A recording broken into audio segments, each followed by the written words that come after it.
Hey guys, and welcome back to the Tutorial Millennial channel. In this video, I am going to be showing you how you can use the digital touch, feature in the iMessage app. So you're just gonna want to go right here, and there is a digital touch button. So you're just gonna want to press that, and you can basically write stuff like hello, and you can also change the colors. Hi.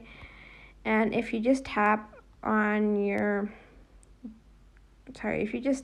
it'll send circles, and if you use both of your fingers to press on the digital touch, it'll create this sort of cool heartbeat shape, I guess. Use both of your fingers, remember that, and it'll automatically send to the person you want to send this to.